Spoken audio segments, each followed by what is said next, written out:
Tidak bermoral berarti untuk mencapai tujuan. Pada hari itu, selain mengangkat dirinya menjadi kesatrianya, Tuan Kecil juga mencium dahi Qin Yichen saat dia tidak memperhatikan. Selesai. Qin Yichen merasakan hawa dingin di hatinya. Apa identitas Tuan Kecil itu? Sekte pembunuh dewa semuanya dipegang di telapak tangan mereka, karena takut akan ada sedikit kelonggaran. Diangkat jadi ksatria, nggak perlu cium kening kan? Bahkan jika kebiasaan setiap bagian dunia berubah, tidak mungkin aturan ambigu seperti itu tetap ada. Jika Tuan Kecil adalah laki-laki, apakah aturan untuk mencium semua ksatria laki-laki? Bahkan tidak mungkin untuk memikirkannya dengan jari-jari kaki Anda. Oleh karena itu, pada hari itu, Tuan Kecil tidak hanya mengangkat dirinya sebagai seorang ksatria, tetapi juga menunjukkan kebaikannya. Setelah memikirkan hal ini, Qin Yichen akhirnya mengerti mengapa Lin Tu memandangnya dengan sangat buruk. Jadi begitu. Dengan ekspresi tulus di wajahnya, Qin Yichen mengikuti Lin Tu Fei ke aula sekte pembunuh dewa. Ketika dia datang ke aula lagi, Qin Yichen membuat lebih banyak penemuan daripada terakhir kali. Misalnya, 30 patung yang terdaftar di luar aula sekte pembunuh dewa adalah yang terbaik dari keluarga besar, dan mereka yang telah mendedikasikan banyak hal kepada master sekte pembunuh dewa memenuhi syarat untuk meninggalkan patung di sini. Patung ketiga di sebelah kanan adalah senior dari keluarga Zongtian. Sebuah simpul di satu tangan, dan pedang di tangan lainnya di belakang punggungnya. Itu tidak terlihat seperti orang di dalam gua, tetapi tidak ada hubungannya dengan citra seorang biarawan di pengadilan 3000 dao. 13 patung di belakang juga merupakan anggota keluarga Zongtian. Namun, gerakannya telah mengalami perubahan yang sama sekali berbeda. Berdiri di tempat yang sama, gambar timbul di belakangnya adalah kabut hitam. Dari patung ini, Qin Yichen memiliki pemahaman umum tentang perubahan praktik di musim dingin. Ikuti Lin Tu ke pavilion di belakang aula utama. Lin Tu berjalan dengan Qin Yichen, dan Qin Yichen melirik dekorasi mewah, dan kemudian melihat Tuan Kecil dengan wajah bahagia.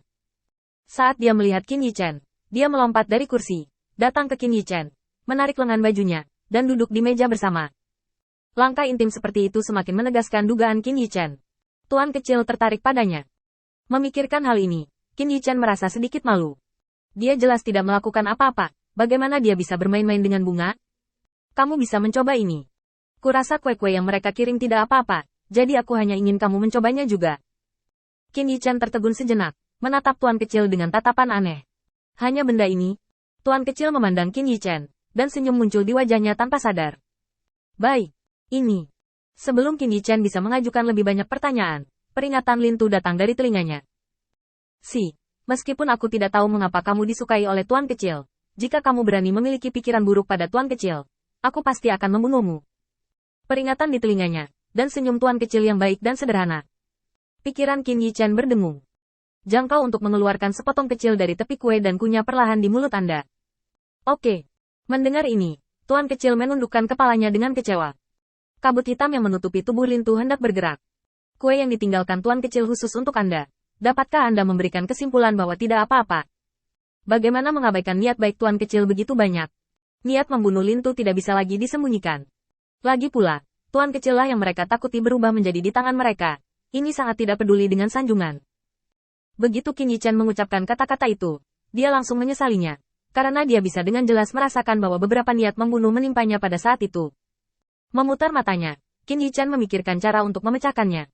Aku mengerti niat baik Tuan Kecil, tapi benda ini benar-benar tidak enak. Jika Tuan Kecil tidak keberatan, saya akan menunjukkan yang jelek kepada Tuan Kecil. Tuan Kecil tiba-tiba menyala. Kamu bisa membuat kue kering? Qin Yichen tersenyum dan mengangguk. Tahu sedikit.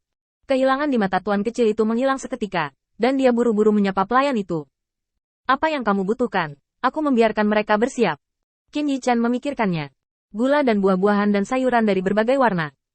Melihat Qin Yichen begitu serius, Lin Tu menerima niat membunuh dan pergi untuk menyiapkan permen itu sendiri.